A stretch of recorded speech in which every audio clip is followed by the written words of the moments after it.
What's happening, guys? It's Suki and I'm back with a brand new video on Super Duper Tech. Now in today's video I just wanted to go over how far Apple have come in the last 6 years since they launched the original iPad. So without any further ado, let's get right into it.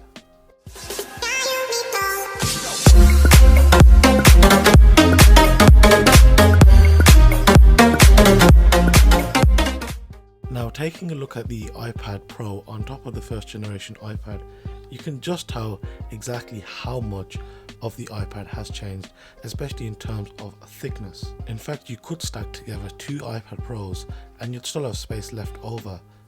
Now taking a look at the bottom of these devices, on the bottom of the original iPad there was a 30-pin dock connector as well as a speaker. Now in terms of the iPad Pro, we now get the reversible lightning connector as well as dual speakers on either side of the device. In terms of the top of these devices, you still have the sleep wake button on the same side as well as a 3.5mm headphone jack. The only major differences that you do have is the addition of two more speakers. Now over on the right hand side of both these devices we still have the volume rocker switches, but long gone is the silent toggle switch, which has now been replaced by a software switch. Now over on the left hand side of the iPad Pro we now get a smart connector which allows for third party cases and keyboards to connect and transfer data as well as power. Now this is something that we did not have on the first generation iPad. Now here's just a quick look at what both of the backs of these devices look like.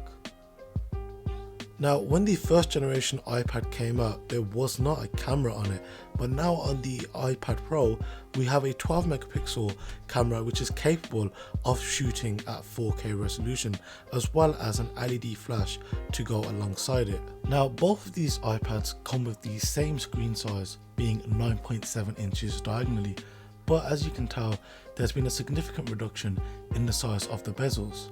Now one of the most notable things about the iPad Pro when compared to the original iPad is the screen.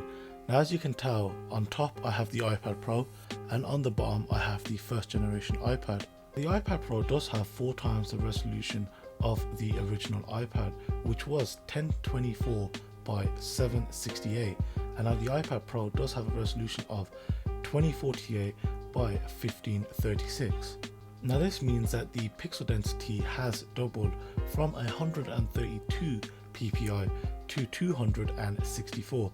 Now this means that text as well as images will appear much crispy. Now seeing as we're talking about the screen, I went ahead and tested the brightness of each of the displays.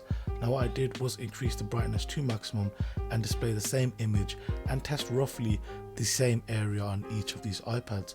Now as you can see, the iPad Pro was averaging around 135 lux, and of course I conducted the same test using the same image with the brightness up to the maximum while testing roughly the same area on the screen. Now as you can see, at first I did get a reading of around 180 lux, but this soon dropped off to around 80 lux after a while. So the next test that I wanted to conduct was simply a web search. So what I did, I went over to The Verge's website and I wanted to see how fast either of these iPads would load up said site. But as you can see, the iPad Pro, again as you would expect, blew out the first generation iPad. But what I wasn't ready for was the first generation iPad to crash. After the first generation iPad disappointed me, I went ahead and opened up YouTube on the Safari app on both of these iPads. Now again, as you would expect, the iPad Pro annihilated the first generation iPad. Now the next website that I went ahead and tested was opening up the NASA website. Now again, as you can see, the iPad Pro blitzed out the first generation iPad, which didn't even end up loading NASA's website for some reason. Now one of the key selling points of the iPad Pro is that there's a speaker in almost every corner. So I went ahead and loaded up one of my videos and tested how loud this iPad Pro actually gets. Now the maximum that it did clock out and receive was 83.6 decibels. Now I went and compared that to the iPad first gen, and the maximum decibels that iPad clocked out was 77.4 decibels. Now when the first generation iPad was launched back in 2010, it did cost the buyer around $499 for the baseline variant, which in 2015 would have cost an equivalent to $541.